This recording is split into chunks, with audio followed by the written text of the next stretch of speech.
name is Montalvo, and according to Sarah Parker, a researcher and journalist at New York Times, posted an article in 2009 talking about how soap can prevent the flu.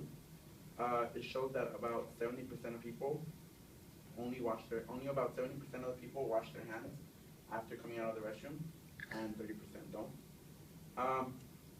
So soap it dated back to all the way to 2200 BC by the Babylonians, according to Marina Marsh, who is a journalist at The Culture, posted an article about soap in 2009. It was said that Babylonians would go down to the river to wash their clothes, and one day they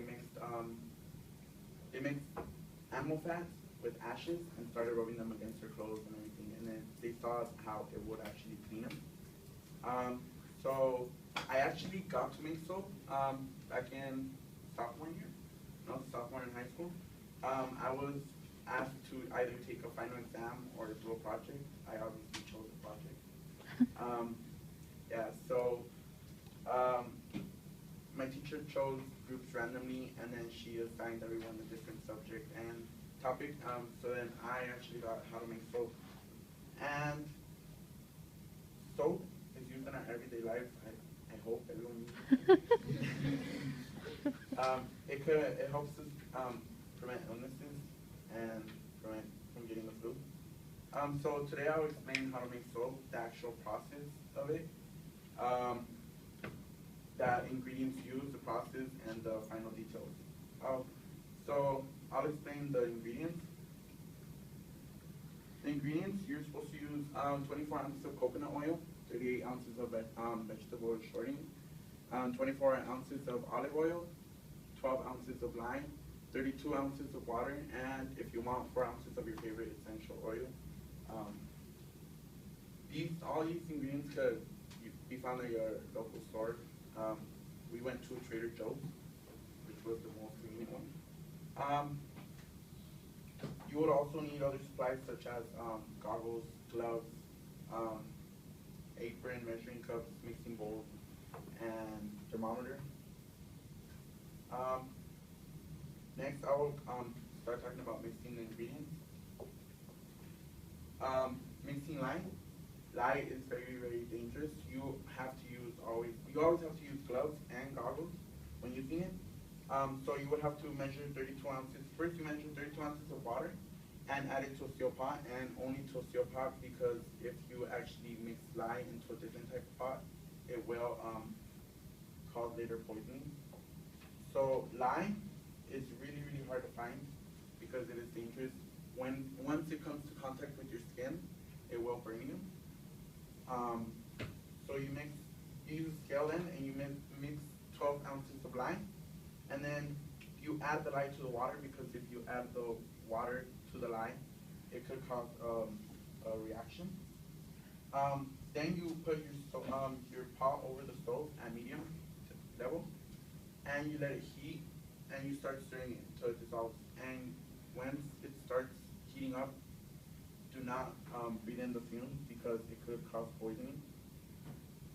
So as soon as it is dissolved, you set it aside, and once you know it's done, because it looks perfectly clear, and it could be mistaken for water, so make sure no kids are around to drink it.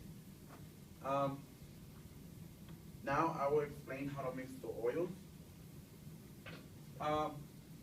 You have to measure all the oils to be exact with the scale. So you would have to measure 24 ounces of coconut oil, 38 ounces of vegetable shortening, and 24 ounces of olive oil. You first have to add the coconut oil and vegetable shortening in a pot, and put it at medium level and stir it until it is fully dissolved. And then you would have to add the olive oil and stir it till fully dissolved, then set aside from the heat.